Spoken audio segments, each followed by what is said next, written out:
Hey guys, welcome to another episode of A Cup of Positivity. My guest this week was Anastasia Gerali, embodiment mentor and rapid transformation therapist. Anastasia helps women break through sabotaging behaviours and guides them on reprogramming themselves to thrive in love, wealth, health, and with purpose. About low vibration energy, it's not about not feeling them. You want to be able to feel them because it's feedback, right? Grief, sadness, anger, we need to allow ourselves to feel them. You can't become whole by feeling half your feelings. So I don't subscribe to the whole good vibes only, that's BS, right? It's when I can embody unconditional love, compassion, joy, and allow everything else to pass through me. So allow all those other feelings to pass through me and not consume me. That is when I am in my element. She was an absolute pleasure to speak to, and her interview made me feel really pumped and excited for the rest of my day. There's a guided meditation towards the end of the episode, so if you can, I'd highly recommend you listen to that in a quiet space. Close your eyes and join in. As always, I really hope you enjoyed listening, and please don't forget to share the love and leave a review or tell your friends about the podcast on your social media platforms. Just don't forget to tag me. I've also included some links to connect with Anastasia, so check those out too, and feel free to contact me and let me know your thoughts. Thanks again for being here, and see you soon.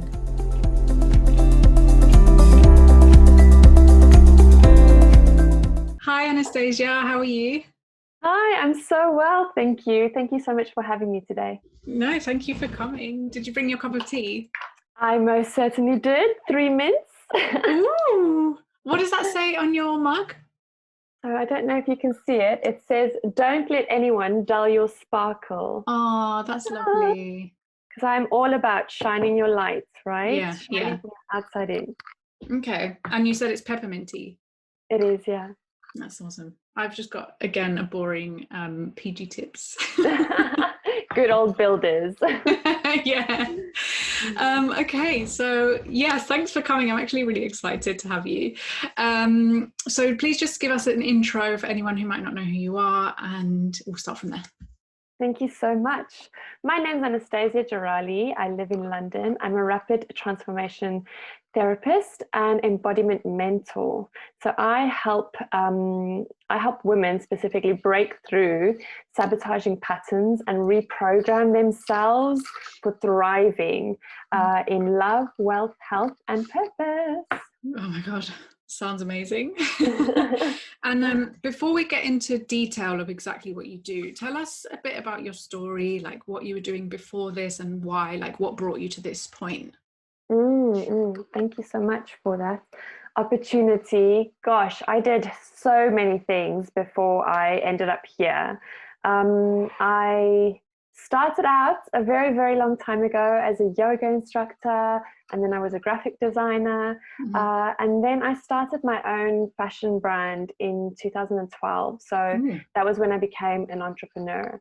And I left my 9-to-5, where I was a designer at an agency, to pursue my passion. And my passion was, at the time, was really supporting local craftsmanship and making handcrafted products and then selling them to the market, to the international market, shall we say.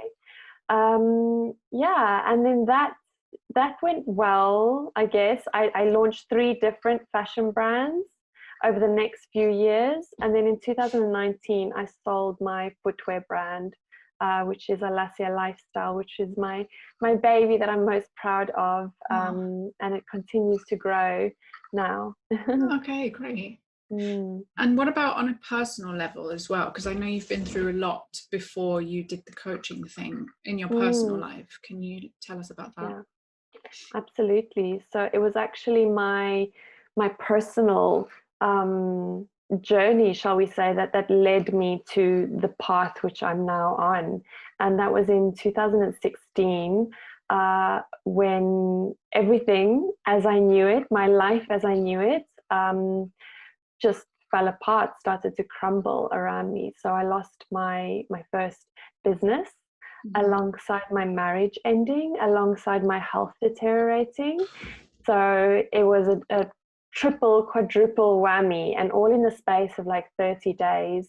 I had to close my fashion brand down. I ended up, broke and essentially homeless, divorced, depressed. It was just a lot to take on.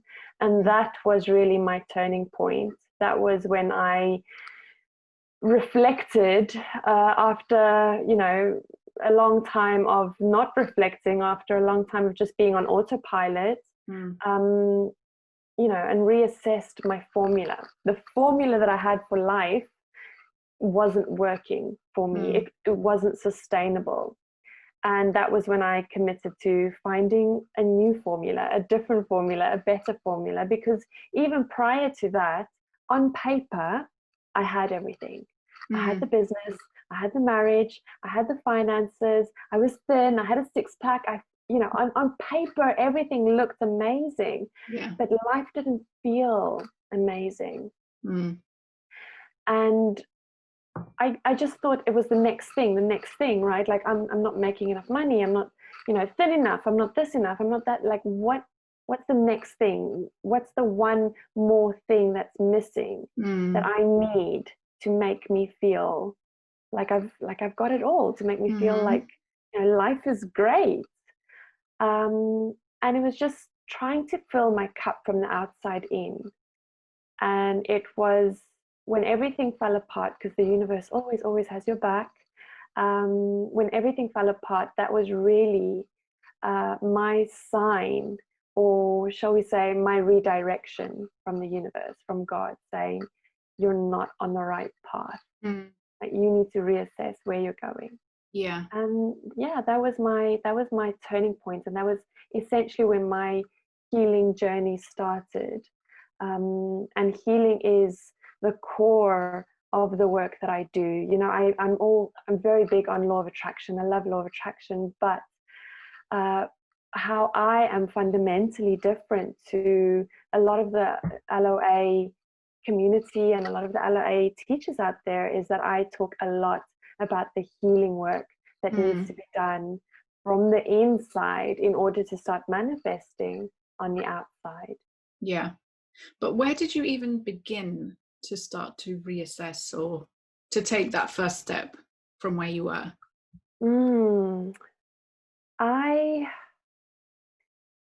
I have to say that I am so blessed that I had a guardian angel, and my mom at that time was my guardian angel, because I'd been suffering with depression like all of my 20s. It was kind of like my natural state. And, looking back, I could probably say maybe even in my teens. So, I had extreme highs, extreme lows for as long as I can remember. Everything was really dramatic in my life. Like, loss was dramatic, joy was dramatic, everything was like extreme high, extreme low. And in 2016, when everything, as I believed that I'd lost everything, I just felt that there really wasn't anything left to live for, right? Like, I've done everything, I've ticked all the boxes, and it didn't give me what I thought I wanted. It didn't make me feel the way that I thought I would feel in having all these things. And it was actually when I was at my lowest. I was not leaving the house very often. I was not eating very much. I wasn't bathing very much either, if I'm honest.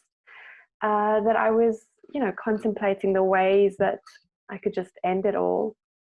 And I don't know if my mom knew. She probably didn't. She knew that I was sad and depressed, but I don't think she realized how severe it was, because I wasn't talking to anyone. And the only person that would call me regularly to check on me was my mother. And the only reason that I couldn't go home to stay with my parents after my divorce was because my dad had his own mental health issues. And my mom just had a lot on her plate dealing with him. My dad was schizophrenic, so there was a lot of instability at home. And my parents just thought it best for me if they helped me financially to rent an apartment on my own, as opposed to having me come home. And yeah, it was one of those days that I was really thinking about what my options were, and thinking about the easiest way, the cleanest way to do it, because I knew that the only person that was going to come clean up after me was my mother. And me being Greek, my mom being Greek, the guilt is a very, very big, thickly spread butter in our family. So I felt guilty even about that. Yeah. How much of a mess I was going to leave behind me. And she called me when I was at my lowest to check in on me, and I was crying and feeling sorry for myself, and why did this happen, why did that happen, why doesn't he love me, why did my business fail, like what's wrong with me, very, very much in my mindset, in my victim mindset. And my mom was just so tired, I think, by that point, that she snapped and she said, Natasha, when are you going to pick yourself up again and use your energy to fix your life? And that really triggered me. Like, I was not ready to hear that. Yeah. I wanted someone to feel sorry for me, and I wasn't getting that. So when she said that, it triggered me into, I guess you could say, action, because our triggers can be good or bad. Like, our triggers can either cause us to freeze or to take action. And then again, it could cause us to take positive action or negative action. Luckily, on this day, it caused me to take positive action. Yeah. And it was in the shower, as I was like washing away my tears, that I just said, F this. I'm gonna try once more and try and do it differently. I'm not going to do things the same way that I've been doing them, because it hasn't worked out. So that was really the moment where I said, I'm going to do whatever it takes to find a formula that works. And that was when I started looking into getting help. I mean, I had been going to therapy, but it was just taking too long, and it wasn't really giving me any, clarity. And that's when I said, okay, I need a coach. I need a mentor. I need someone that has a different formula to mine so that I can learn something new. And I started, to look into that, and to look into how I was going to make that happen, because obviously I didn't have any income. I had a lot of debt. So I figured, a little bit more debt isn't going to make much of a difference at this point. I've got nothing left to lose. And that was really where I, for the first time, asked for help, but was also open, like really open to receiving help. Because one of the main reasons that people don't receive abundance, and one of the main reasons that people can't create the life that they want, or the results that they want in their life, or manifest their desires, is because they don't know how to receive. So that was the first time, I guess, out of desperation and out of lack of choice, that I said, I'm willing to try anything. And that was when I was finally open to receiving help. And then let's really just go back to basics, because I feel like I've got a grasp of law of attraction and frequencies and manifestation, but for someone who has no idea what it is you do or what it is you help with, how can you explain that in a basic day one, lesson one of what you do? Okay, so essentially what I do is I get you back to where you were meant to go in the first place. It's all about remembering who you were born to be, right? Because we all have greatness inside us. Every single one of us have greatness inside of us. But from the day that we are born, we are being programmed. We're being programmed by our parents, by society, by our friends, by our experiences. And along the way, we forget. We forget who we were. We forget what our power is. And this program, I guess you could say, it's kind of like your operating system if you were a computer. It starts to embed itself deeper and deeper and deeper. And what the ego does, or what the subconscious mind does, is once it's received its instructions or its program, programming. So more than likely in the early developing years, so 0 to 8, then it'll spend the rest of your life looking for evidence to support those rules that have been programmed into you, right? So if I have been programmed from a very, very young age to believe that I'm not good enough, or I'm not smart enough, I'm not pretty enough, I'm not whatever, you will spend all your young adult life starting to look for evidence supporting this belief, right?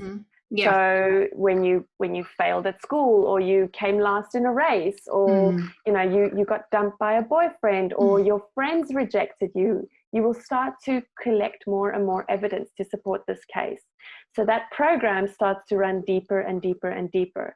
And when we're talking about law of attraction, we know that you attract, like attracts like, you attract whatever you are equal to. Yeah. So if you are attracting people, experiences, opportunities, or lack thereof, that you aren't satisfied with, that you aren't happy with, that is a very, very clear reflection and indication of your internal state, aka your programming, right? Because you can't attract, or you can't install a new life, a new financial story, a new job, a new relationship into an old computer. It simply will not function at its optimal level. Yeah. Okay.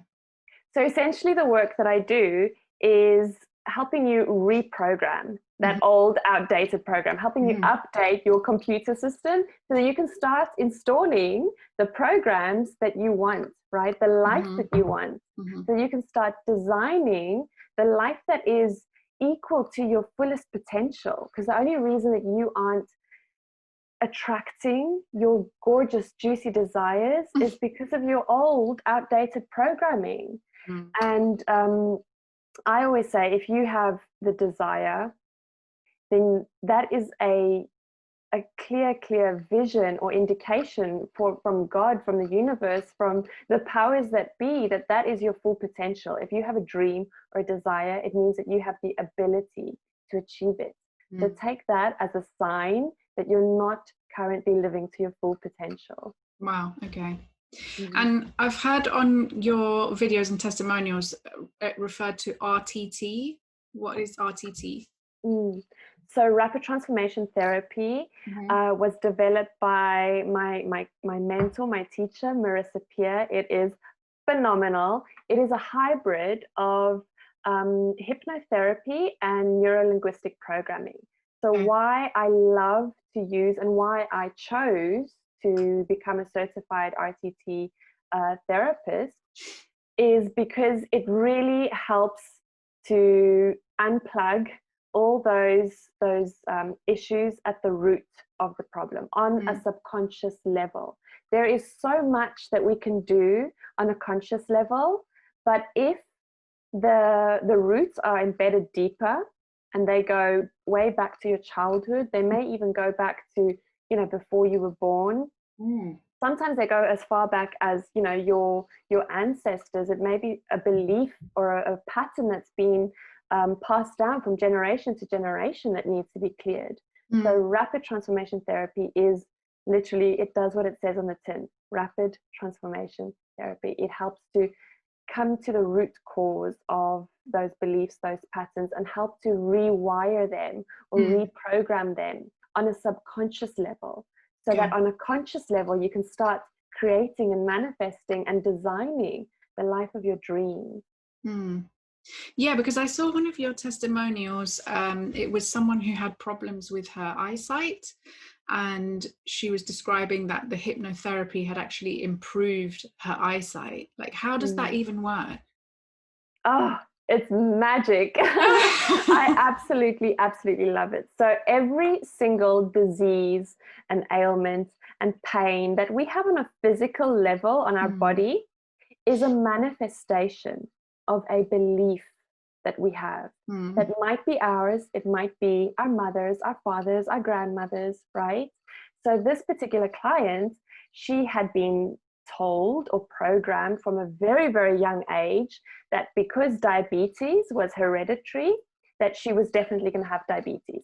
And because everyone in the family had bad eyesight, that she was definitely going to have bad eyesight. And that became a self-fulfilling prophecy, because from the day that she was born, she was told that this was a fact, right?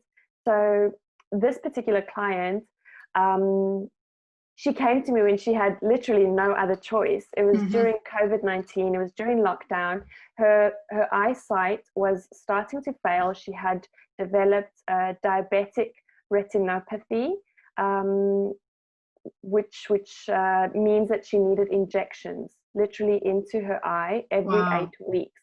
And because of COVID, because of lockdown, she wasn't able to go to receive her treatment. So she said, I've got nothing to lose. It's not as if I'm going to be getting my treatment. I may as well try this.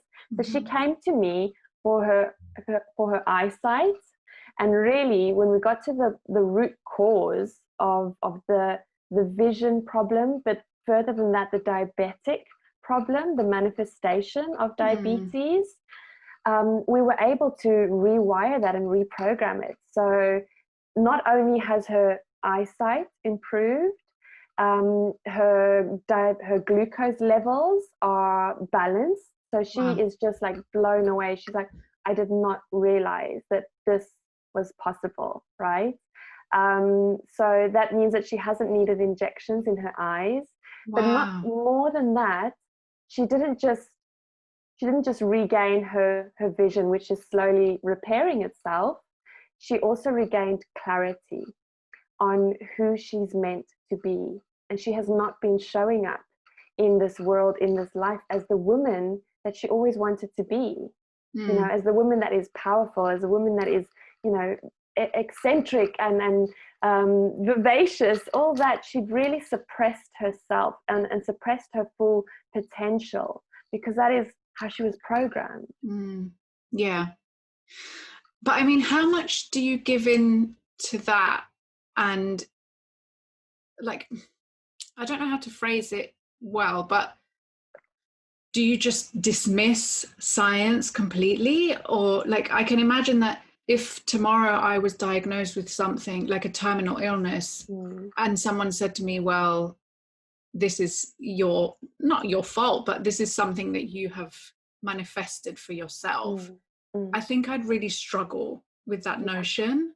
Like, how much do you give into that versus science? I love it. Okay, so the book that changed my life is Louise Hay's You Can Heal Your Life. So that book, I actually had it as an audio CD at the time, because it was when CDs were a thing. That book really reframed disease for me. And Louise talks about disease as dis-ease. There is a reason that you have a dis-ease in your body, right? And I know and I understand that taking responsibility for everything that's manifested is not an easy pill to swallow, right?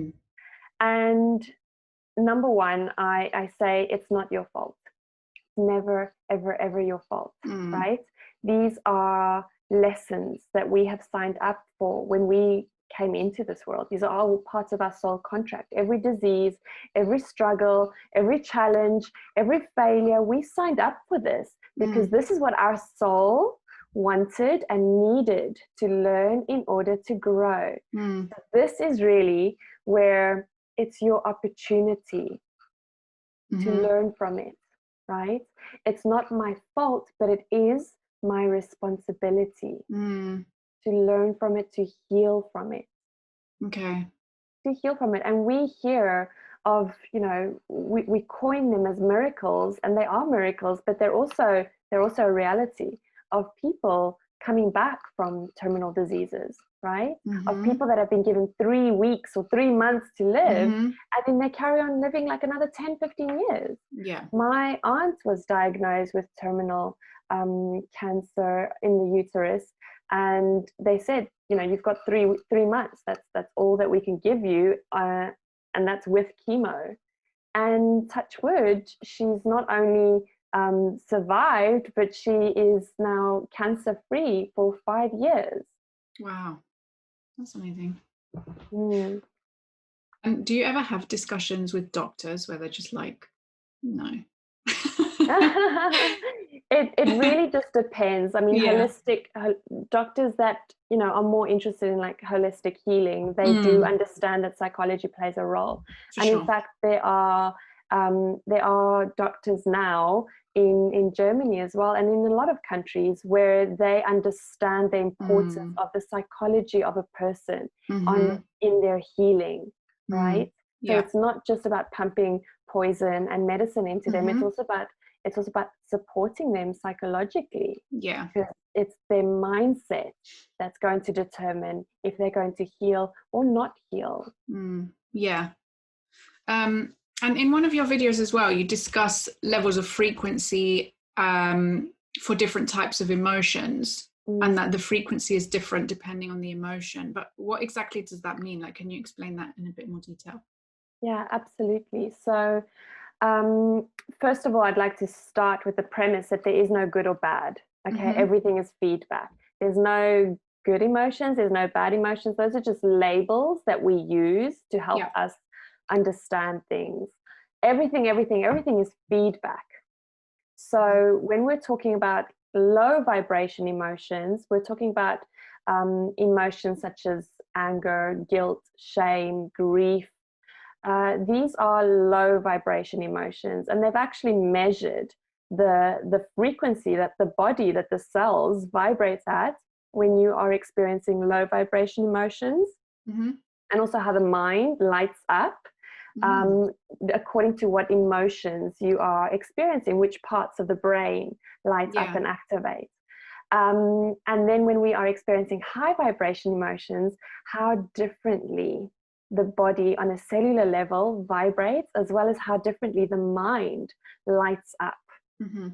So if I am experiencing low vibration emotions for a long period of time, essentially what that does to the body on a cellular level is it keeps it from functioning at optimal level. So this is where I talk about stress and anxiety a lot, and how stress and anxiety, which are essentially survival emotions, right? They are meant to be experienced temporarily in order for me to survive whatever danger I'm currently going through. And that might be, you know, back in the old days, that would have been like running away from a lion or a bear. Like literally your survival depended on you producing cortisol and adrenaline so that you could run faster than you've ever run before.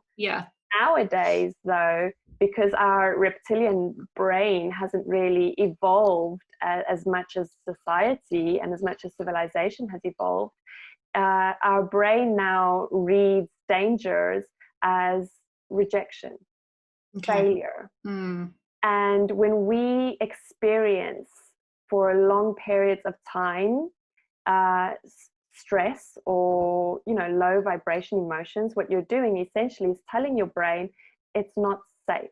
And when I'm not safe, I'm overproducing cortisol and adrenaline, which means also that I'm not sending fresh oxygenated blood into all my major organs, because I am getting ready for fight or flight or freeze, right? So all that energy goes into my hands and my legs waiting to run. But I never run. I never run. I never run. And I stay in this fearful state. And that literally will change it'll change the state of your blood. It'll change the state of your organs, which is how and why we develop physical dis-ease in our body. But when I'm happy, when I'm joyous, when I'm expansion, when I'm thriving on every level, my body, my health thrives. And when my body is vibrating on the level of thriving, that is when I am magnetic. When we're talking about law of attraction, that is when things become easy. That is when I attract all those gorgeous, juicy desires effortlessly, and doors and windows of opportunity just keep opening up for me, right? Because my mind, my heart, my body on every level is open, not closed, trying to survive.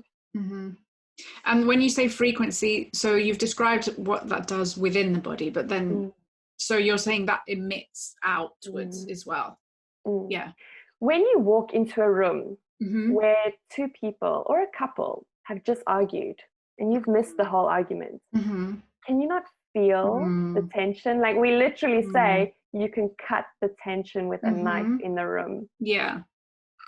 That's exactly what I mean by the frequency, the emission of what we're vibrating at. And when there are certain people that you can be in their presence and they just they lift you up, they light you up, and you just want to spend more time with them because there's such a ball of light, such a ball of energy. You literally feel that simply by being in their presence. Okay. And I always feel like as well, I've had moments in the past where I've been introduced to someone or I've seen someone and actually I can feel like a negative energy or even sometimes a fear, and I don't know why. Is that the same as well? Is that what you're describing? It is. It definitely is. Creatives, empaths, people that tend to be more sensitive to energies, as you said, will be able to feel other people's energy. And that's where we talk about the gut instinct. Like, oh, I don't have a good feeling about him. I don't have a good feeling about her. I don't trust her, right? That gut instinct. Or when we say first impressions count, this is really what we mean. It's like, what energy are you presenting? And when you feel drained by someone, or you feel like you described scared of someone's energy, it's only because you haven't learned how to emit your energy properly, or you haven't learned how to fill your cup from the inside out. And I like to describe this. I use metaphors a lot just because it simplifies everything and it makes things easier to understand for us. When we are all cups, right? And when we are living in a cup that is half empty, there is a lot of negative space in that cup, right? And that is where I will experience emotional highs, emotional lows, or I will feel everybody else's energy, and I'll feel like some people pull me out of my energy, or some people drain me. Like we literally say, like, this person drains me of my energy. And that's only because my cup isn't full, because I haven't learned how to generate the love, the unconditional love. For me, everything is about love. The unconditional love and expansion and light for myself from the inside out. Therefore, I'm impacted by outside circumstances, by outside people. But when you have learned to embody, and I talk a lot about embodiment, when you have learned how to embody the vibrational state that you want to hold, that you want to vibrate at, no one and nothing can pull you out of your body. You can observe it, you can recognize it in other people, but when you live in a place of overflow, you are very, very discerning and selective about what you allow in. But you're also very discerning and selective about what you give out. You become conscious in this exchange of energy. And you learn how to protect your energy as well. No one and nothing can pull you out of your body when you are fully embodied. When there is wiggle room, then you'll get those extreme highs, extreme lows. You'll get people that drain you. You'll get people that you want to spend time with because you want to feed off their energy. And I actually literally refer to low energy people as energy vampires, right? Because they have other people's energy to sustain themselves. They don't know how to generate their own energy. That's interesting. And then I know you talk a lot about manifestation, but I watched one of your recent videos that says you can't manifest love or money directly into your life. Why is that? And can you go into detail? Absolutely. So love and money are frequencies, right? And they are, they're gorgeous, beautiful, lovely frequencies that we all want in our life. It makes us feel good. It gives us options, right? The only reason why you cannot manifest them directly is because basically what you're doing is you're repelling them when you go for it directly. It's a little bit like trying to catch a bird. Okay. You know, you can't just swoop over it and try and grab it. It's going to fly away. Mm-hmm. So the only thing that you can do, or the cleverest thing that you can do, is align yourself with the receiving energy of both love and money. Mm-hmm. Right? And the way that you can do that is to get out of your own way, to heal yourself, to heal all that low vibrational state, that transitional energy that you still have stored inside you, which is making you desperate for money, desperate for love, desperate for approval, desperate for wealth, because that is a repelling energy. But where do you even begin? Because I feel like I think relationships is probably where I struggle the most. Is I find it very difficult to start on a new blank page with, you know, a new potential partner, because I have so much that's happened to me, so many previous relationships that have ended sourly. And where do you begin to even let that go? You know, when you're trying to move forward and find someone new and really start fresh and not let that bother you. So that is exactly where healing needs to come into place.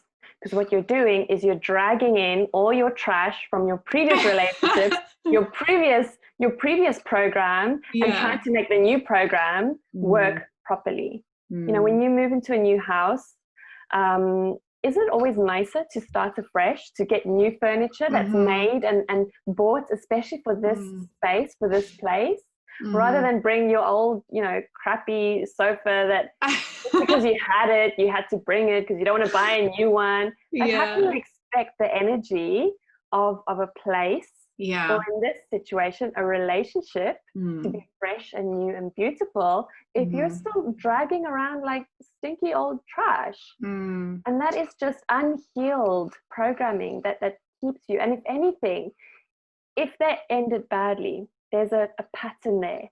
There's a pattern there that you haven't recognized. And you will continue to repeat that pattern over and over again in new situations, in new relationships, and sometimes in other areas of your life.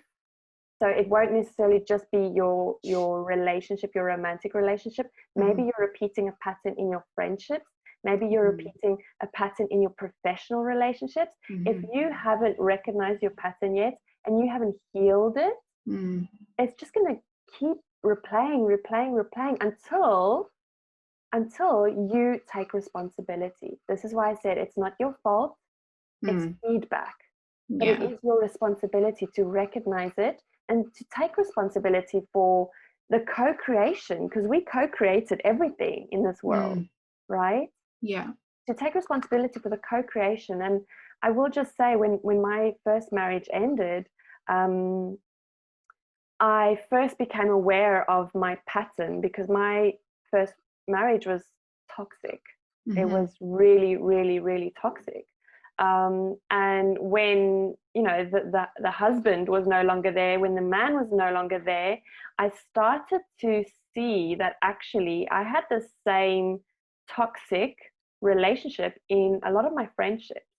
Okay. And I had the same toxic relationship in my professional relationships with my manufacturers, with my partners, with my clients sometimes as well. And the only common denominator in all of these different relationships is you. Yeah. But the thing is, when you say heal, I associate healing with pain. And I feel like I'm over my relationships. I don't think about them. I'm over it. So I struggle to think, oh, okay, well, you need to heal, because I feel like I've already healed. But it's just when I move forward, if I met someone new and they told me a lie, it would hit me harder because I've experienced it before. Or if someone was unfaithful, it's kind of like, oh, well, whatever. You know, it was expected. This is what they do. And it's that kind of thinking that I think needs to be erased, rather than like I don't feel like I'm hurting. Does that make sense? Absolutely, absolutely. And this is the thing, like when we're talking about healing, we're not talking about just healing a heartbreak. We're not talking about getting over a specific person, right? So I use healing, rewriting interchangeably. Okay. So if you're not still holding on to a person, right, you are still holding on to a situation. And that programming needs to be rewritten. Because like you said, you are still collecting evidence for that file, right? So all men are liars because, you know, ABC lied to me. So now when I meet XYZ, oh, he's also a liar. So another piece of evidence to go into that file to make that case stronger that all men are liars. So it doesn't have to do with the person. It has to do with the belief system that you are currently still supporting. And I've also been told before that I should put my perfect guy on my vision board, like write a list, what qualities does he have, etc., etc. But what about for someone who actually doesn't know? I feel like as I get older and as I, you know, start to improve myself, I feel like what I think I want changes. I have no idea what my perfect relationship would look like. Where do you even start? Okay, I love it. I love this question. I'm going to say something that maybe is not a common practice. I don't use vision boards. Vision boards are so like beta. I'm manifesting on a 2.0 level, like fifth dimension level, you know, that's so like basic playground shit right there. Oh, wow. Okay. So I don't use vision boards because what happens is there are two types of manifestors. There are process manifestors and outcome manifestors. And until you know which one you are, you may be using the wrong tools to manifest. Okay. So outcome manifestors are people that have, this is regardless of gender, people that have a more masculine energy. So those are people that are very, very driven by clear desires and goals. You know, they like to have deadlines. They like to be specific about what car they're going to drive, what color it's going to be, about what the man looks like and what he's going to wear, about the house on the hill and the picket fence and the pool.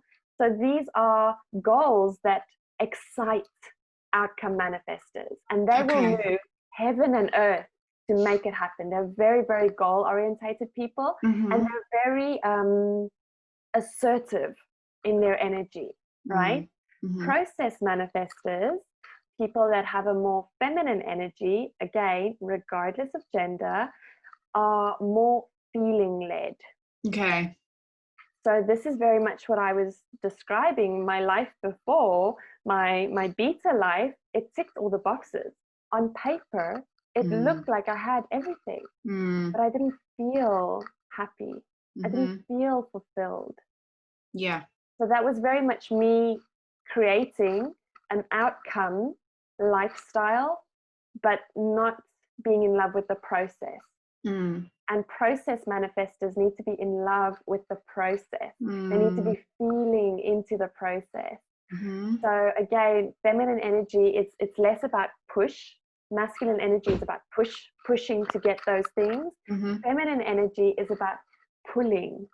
So it takes a lot more surrender than it does push.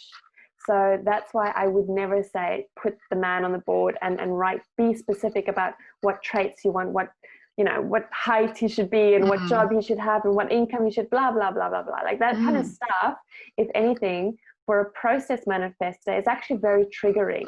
Because then you start meeting people and you start looking for this checklist. And when you're not finding the checklist, you're like, okay, this isn't it. I'm going to go to the next thing and the next thing and then the next thing. And then you end up confusing yourself and you end up repelling potentially beautiful opportunities because you've become so fixated on the outcome that you've lost sight of the process. Okay. So then do you visualize for yourself and your future? Absolutely. I visualize, but I visualize, I'm clairsentient, so it's very, very, very much about the feeling that I want to embody, right? I'm not that fixated on how things should look. Because if I had tried to create my life now the way that I thought it should look, I could never have created this life. I could never have created this lifestyle. And I most definitely couldn't have, manifested my gorgeous, beautiful husband and my amazing career, like serving my purpose, helping other women to live their best life and heal. Because that's not what I thought I wanted to do. Right? I thought I wanted to have a business, a fashion business, and I thought I wanted to make money. Like, I thought I wanted other things, but now that I'm more feeling led, now that I am embodied, it's all about, does this feel right for me, right? There's no one size fits all when it comes to lifestyle. And unfortunately, society is very much about how things look. It's very much about what your life looks like. It's very much about what your car looks like, what your house looks like. And we've lost sight of the most important thing, and it's how do you feel in this life? How do you feel in this relationship? Yeah, that's really interesting. I need to think about this. You need to join my alignment abundance program. Like, come on, girl. What the hell are you on? And then one thing I wanted to say to you is, what about people that are born into environments that are really negative, like that are born into poverty or that are neglected as children or trauma? Like, how do you help people that have, traumas that I feel like you have no control over that if you're born into an environment that's like that? For me, every challenge is an opportunity. And the more challenge, the more opportunity there is. And I know that it sounds easier than said than done, but it really, really is. And there have been so many amazing leaders that have proven that to us over and over and over again. First Mandela, he went to prison for 25 years fighting for equality. And he is one of the greatest, first Black presidents of South Africa, one of the greatest thought leaders and teachers of the world. Oprah Winfrey was born into poverty. Oprah Winfrey was sexually abused as a child from a very, very young age. And look at who she has become. Look at who she has remembered who she was born to be, right? There is so much more opportunity for more expansion and more growth. If you have not had any struggles, if you have not had any difficulties in your life, the room for growth is quite limited. The more your soul has signed on for, the more opportunity there is for greater growth, greater expansion. And it's about recognizing that opportunity and then responding in a way that enables you to step into your full power, into your full expansion. And this is where I love using the word, responsibility. What is responsibility? It's my ability to respond. If I have not taken responsibility, I've not responded in a way that's enabling. But then how does this affect children? Because I feel like everything you're saying makes sense to me as an adult. But how does law of attraction affect children? So children are sponges. They are going to absorb and take in whatever they're going to take in. And you cannot protect them from forming certain beliefs, from forming certain ideas about the world and about themselves, because that's part of their journey, right? That's part of their development. And it's when you get to an age where you become self-aware, and I find particularly in my work, particularly the work that I do with my clients, often it requires you going through a great loss before you recognize that this isn't working for me. I need to find, for me, a new formula, right? So it can be a divorce, it can be a near-death experience, it can be sickness, it can be poverty, it can be something as, light and mild as losing your job, Yeah. to make you question certain things. You can't protect children. That's part of their growth pattern. That's part of their growing pains. We all had to go through growing pains in order to grow.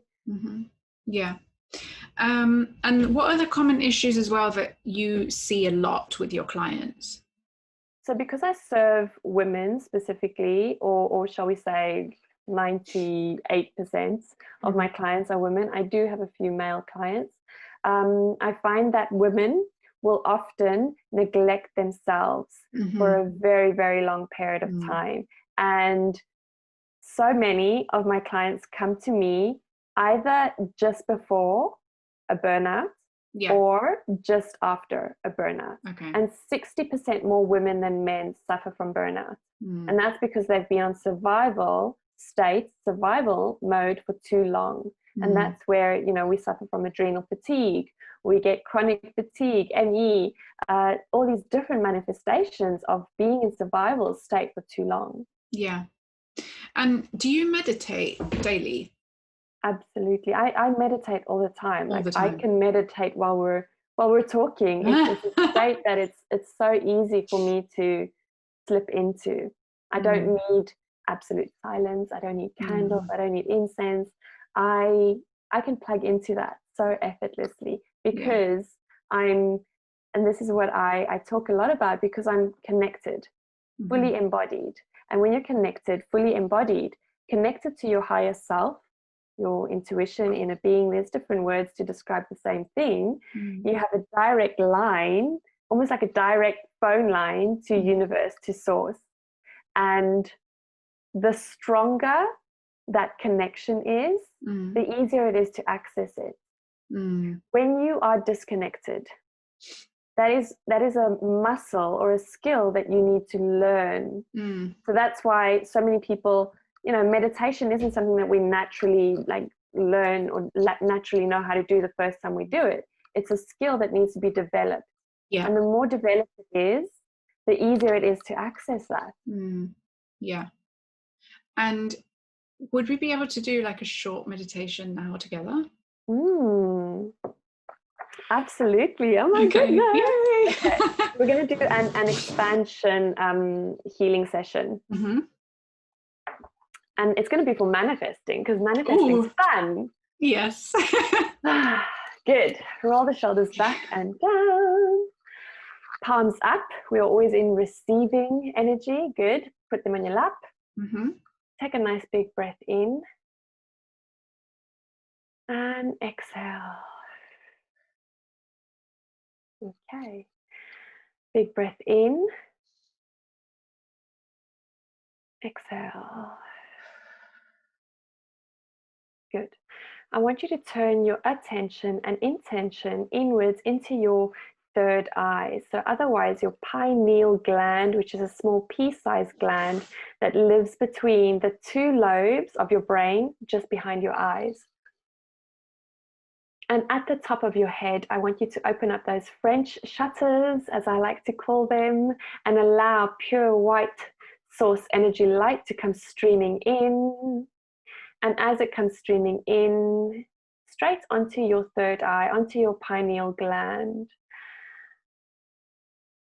And as you visualize this light come streaming in, I want you to see this little pea, this little gland, start to absorb light and start to glow and shine and swell. Now send that beautiful pure white source energy light in a straight tube all the way down past your throat, into your heart, into your solar plexus, into your belly, into your root chakra, your yoni, and exhale down into the ground. So now you've got this beautiful tube of light that's connecting you from heaven to earth, from father to mother, and you are the conductor. Placing a hand on your heart, I want you to bring your attention and intention into your heart space. And I want you to expand this beautiful white light into your heart and literally see your heart swelling with light and glowing with beautiful white light. Now bring into your mind's eye a time in your life when you felt so much joy and you laughed so hard that your cheeks hurt, that your rib cage hurt from laughing. And I want you to be in this moment. Be with the people that you were with when you were laughing so hard.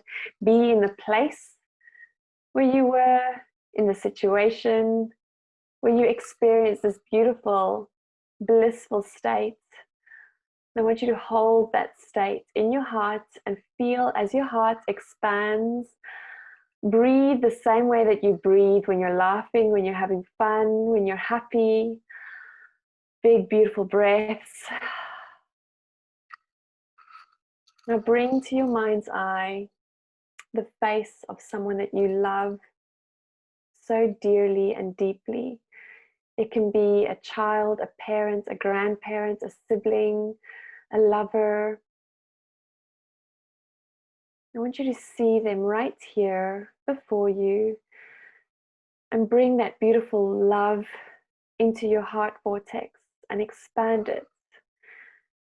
Expand it beyond your chest cavity. Feel this love, lean into this love.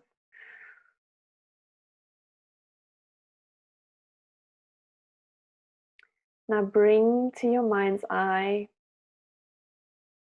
a time in your life where you just felt really, really confident and accomplished and good about yourself. Maybe you received an award, maybe you killed it at a meeting, maybe you were just looking good and feeling gorgeous in your body and in your skin, feeling good about yourself, about something that you did or said, or the way that you looked.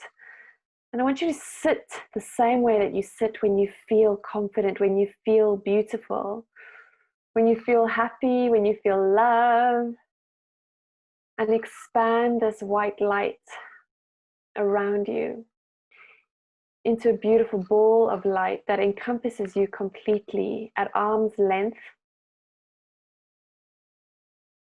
Hold the same space, breathe the same air, as love, as bliss, as happiness, as pride, as joy.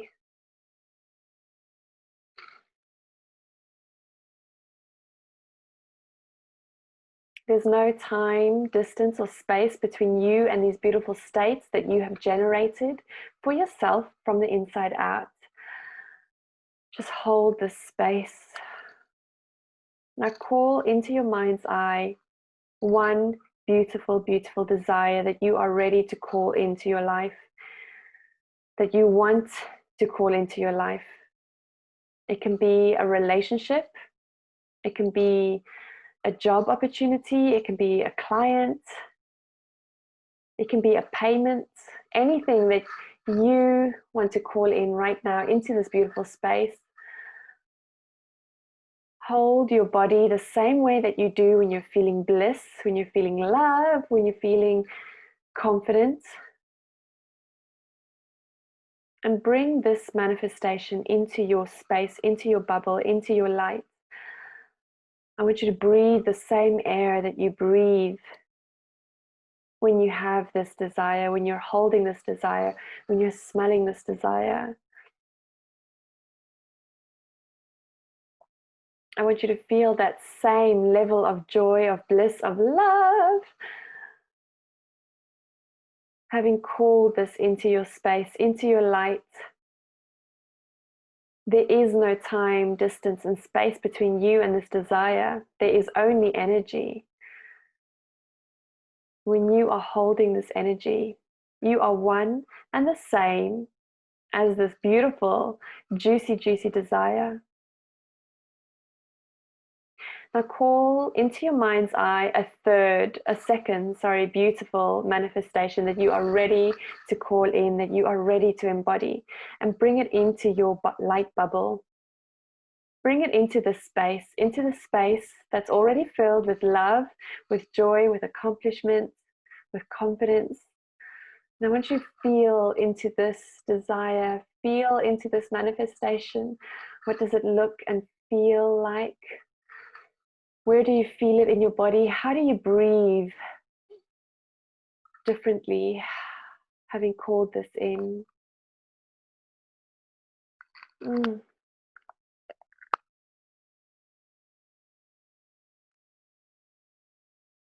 Now bring into your mind's eye a third and final gorgeous, juicy, juicy desire that you are ready to welcome in, that you are ready to call in.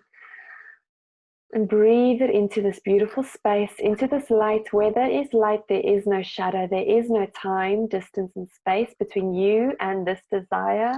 There is only energy, there is only energetic state. Hold this beautiful vibration, this beautiful state of love, of bliss, of accomplishment. Feel it, breathe it, smell it, touch it, enjoy it. Become one with it. Opening up your hands, palms up. I want you to take a nice, big, beautiful breath and expand your light. Expand your light, and as you do, I want you to zoom out. Expand your light beyond this room. Expand your light beyond your home. And zooming out like we do on National Geographic bird's eye view, as you expand out, I want you to see your beautiful ball of light expand further and further still beyond your city, beyond your country, beyond your continent, and encompass the whole world in this beautiful light. And as you do, your light connects with all the other beautiful balls of light around the world. We create a beautiful, fully expansive ball of energy, ball of light. And in this light, there is no sadness, there is no darkness, there is only love, light, expansion.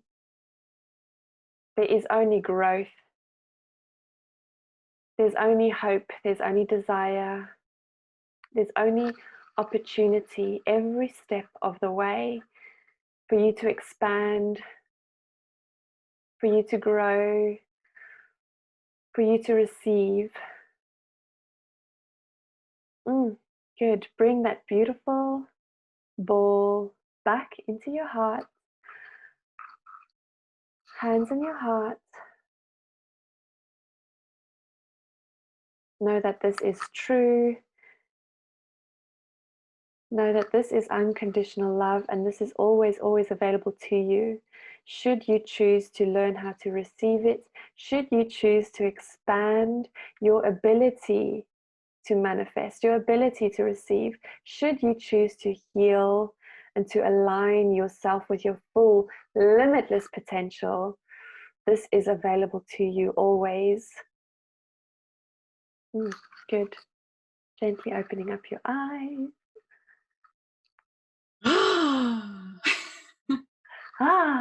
How does that feel? Amazing. I felt like I was smiling throughout the whole thing.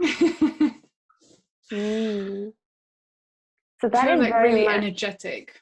Exactly. And that's what I teach my clients. I teach them how to generate energy for themselves. Yeah. The only reason that you don't have physical energy is because you're not a generator, because you're not generating, right? So you're trying to fill your cup from the outside in. And there's always going to be a crack in your vessel. You're never going to be able to fill it until you start paying attention to the inside, until you start healing those cracks. So you start healing, and it's not healing from people, right? It's healing ideas, it's healing your subconscious mind, it's healing or rewriting your programming. Okay, amazing, thank you. And then I always finish off with my top three. So it's 3 questions that are top 3. So top 3 books that you would recommend. Oh my goodness, there are so many. So many. I think you mentioned one earlier. Yes, You Can Heal Your Life by Louise Hay. Yes. Okay. Absolutely gorgeous. It's got an index at the back where you can literally find the disease or the ailment and find the cause of it, so the belief, and then also the affirmation for it. It's beautiful. Oh wow. It's all about positive affirmations. Okay. So You Can Heal Your Life by Louise Hay, number 1. Number 2, I'm gonna offer this one because this one's great when we're talking about money mindset. The Awakened Millionaire by Joe Vitale.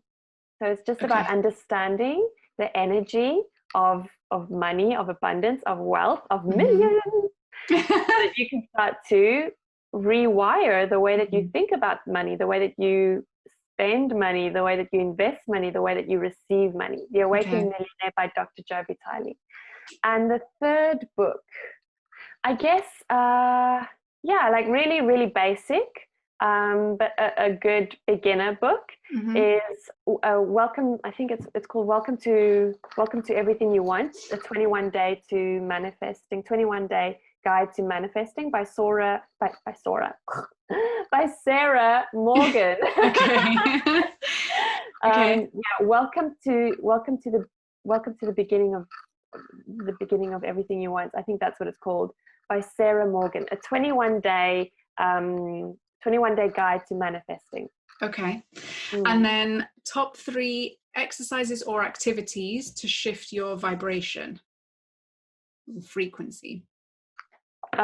Meditation is essential, because meditation is mindfulness, right? Yeah. And until you learn how to be in a meditative state, always, you need to create a meditation ritual, a meditation practice, a sitting practice that has to become part of your day, your daily routine. So a second one is journaling is a great one, so that you can become more conscious of your thoughts by putting them down on paper, because we have so many thousands and thousands of thoughts, like every second, and like 98% of them are the same ones over and over and over.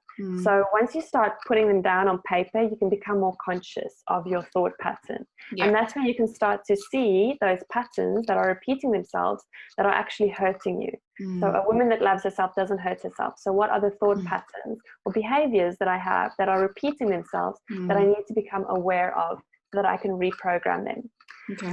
And the third one is move, exercise daily. You need to be moving, because that's how we generate kinetic energy, literally. If you are stagnant, then your energy is stagnant. Okay. And then lastly, top 3 coaches or inspirational leaders. So many again. I mean, I'm an eternal student, so I never ever stop learning. I keep learning. I keep looking for new ones. I think probably like some of the leaders in this field, I would say, for me, and at the moment, right, because there's so many I could list, but I think Michael Beckwith, Reverend Michael Beckwith, phenomenal. He talks, obviously, because he's a reverend as well, he talks a lot about God, but he does talk a lot about law of attraction as well. So I love that he perfectly combines, for me, faith with spirituality, right? Sometimes in the dogma that is religion, there isn't enough room for exploration. The second one, Deepak Chopra, is phenomenal in the sense of meditation, mindfulness. Not only has he written amazing books, he and Oprah have this amazing platform, which is literally an app. I think it's called like Oprah and Deepak.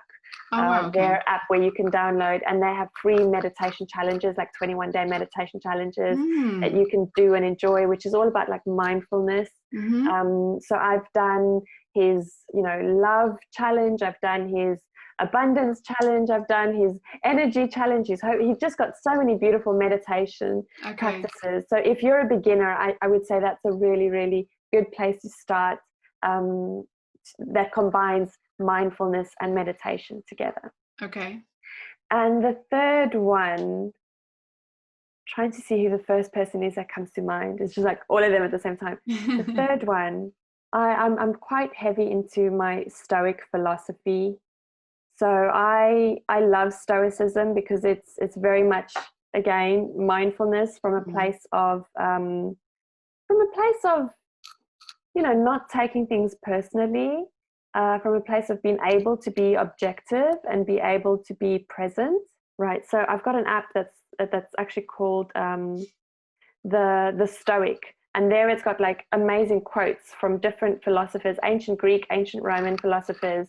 Wow. That's just about like bringing your attention to becoming more objective to experiences, right? Becoming more objective to our pain. And like today it's got like a Greek philosopher. Every single day it's got like Marcus Aurelius, which is like a Roman emperor, Seneca, Aurelius again. Yeah. I would say like a healthy dose of Stoicism is really, really good because it's very grounded information. Perfect. Thank you. And then how can people connect with you, find out more about you following this podcast? Also, if you have any events coming up, I need to join one of your workshops, but yeah.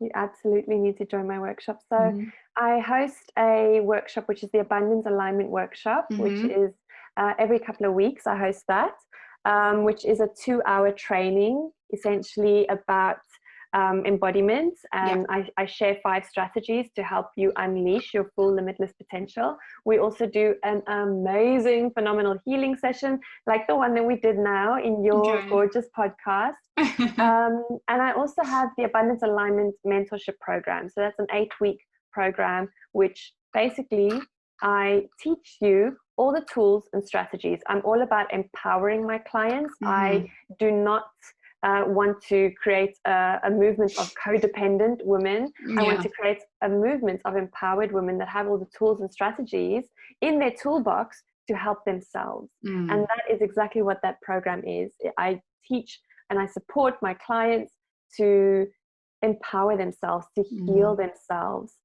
We have a gorgeous sisterhood, a community where I couldn't have, even if I tried to imagine this, I wouldn't have been able to create such a beautiful community where they support each other, they guide each other. In the beginning, I thought it was going to be very much me leading them, but it's become this gorgeous organic sisterhood, this tribe. And I have the vision and the mission to change the lives of 1 million women.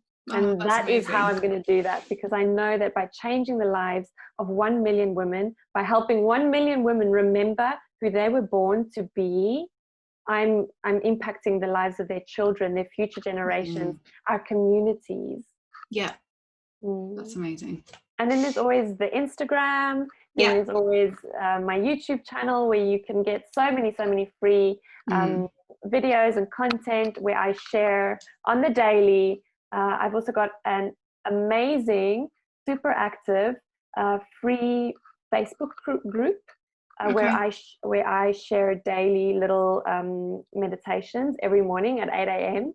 And it's called the Abundance Activation group. So I'm sure that you'll be sharing those links in the description of your podcast. I will do. Thank you so much. It's been amazing having you. Thank you so much. It's been lovely sharing this time with you. Cheers, darling. Oh, cheers. Thank you.